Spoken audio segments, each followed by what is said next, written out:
I wasn't meant for normal. I knew that early. The other kids ran through the streets, laughing, playing games. I watched from the side. My parents, they were older, way older. Sometimes people whispered about it, about how strange it was, a kid born to parents that old. But I didn't care much about that. What got to me was the way they looked at me, like I was supposed to be something, like I carried more than just their hope. I remember hearing the story over and over. The angel, the temple. My father struck mute, the promise. Even before I could talk, they were telling me who I was supposed to become. A voice in the wilderness, a prophet, the one preparing the way. No pressure, right? I'd sit outside at night, staring at the sky, wondering if God was watching me, wondering if he cared how scared I felt. Other boys learned trades, helped their fathers in the fields, made plans for families. I learned silence. I learned to listen, because deep down, I knew the day would come when I wouldn't have the luxury of being quiet anymore, and that terrified me. I didn't ask for this, didn't choose it, didn't want it, but it chose me, and whether I liked it or not, I knew normal was never going to be part of my story. The wilderness felt more like home. I don't know when I made the decision to leave. I just drifted farther and farther from the village, from people, from noise. Out there, it was quiet. Just wind, dust, and the sound of my own breathing. At first I hated it. The hunger, the cold nights, the aching in my bones. But over time, it started to feel right. No distractions, no expectations, just me and God.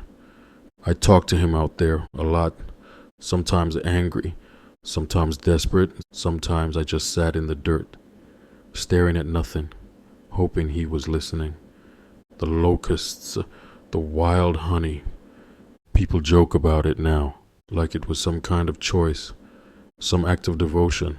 It wasn't. It was survival. Whatever I could find, that's what I ate. I didn't care about taste. I cared about making it to the next day.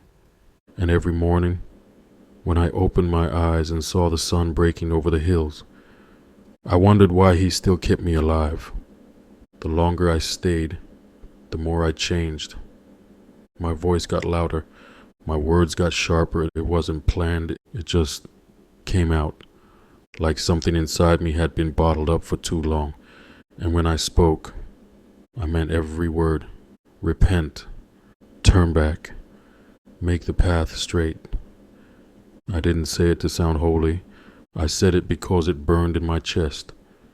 And even when the doubt crept in, even when I wondered if I was just shouting into empty air, I couldn't stop, because out there, in the wilderness, it felt like God was the only one listening. The people came anyway. I didn't send invitations, didn't go looking for a crowd. I wasn't trying to build a following, but they showed up, one by one at first, then by the dozens, then by the hundreds. Men, women and children, the broken, the curious, the desperate. Some came out of fear, some came out of guilt, some just wanted to watch the spectacle. I didn't sugarcoat anything. I told them the truth, called them out, told them to repent, to turn around, to stop pretending. Some of them hated me for it. Some left angry, but some stayed. And when they stayed, they wept. They stood knee-deep in the water, shaking, waiting for me to lower them under. I baptized them one after another. My arms burned from lifting. My throat stayed raw from shouting, but I kept going, because every face, every tear, every trembling confession, it felt like something holy was happening. Even when I doubted myself, even when I lay awake at night wondering if any of this would matter, the people kept coming. They called me a prophet. They said I spoke with authority. that I was like Elijah, but I didn't feel like any of that. I felt tired and I felt small. I felt human, but I opened my mouth anyway, and the words kept coming. Then he showed up. I knew the moment I saw him. There was something different. The way he walked, the way he looked at me. Calm, steady, like he wasn't surprised to see me. I felt my heart drop like I couldn't catch my breath. And then he stepped into the water, right in front of me. I froze. This wasn't just another man, not another sinner looking for a fresh start. This was him, the one I'd been talking about, the one I wasn't worthy to untie the sandals of. I told him that, told him I should be the one getting baptized, not him. But he looked at me and said it had to be this way. So I reached out, hands shaking, and lowered him into the water. And when he came up, everything changed. The sky split. Light poured down like I'd never seen before. And then the voice, not loud like thunder, but clear, so clear. "This is my son, whom I love. With him I am well pleased." I couldn't move, couldn't speak. The crowd stood silent. No one knew what to say. But in that moment, I knew exactly why I'd been sent here. Why I'd spent all those years shouting in the wilderness. It was for this, for him. Fading on purpose, that's what it felt like. After that day at the river, things changed. People stopped coming to me like they used to. They followed him. I'd see the crowds walking past, heading toward wherever he was teaching. Some of my own followers started to ask, "Rabbi, what about you? Aren't you worried? Aren't you upset?"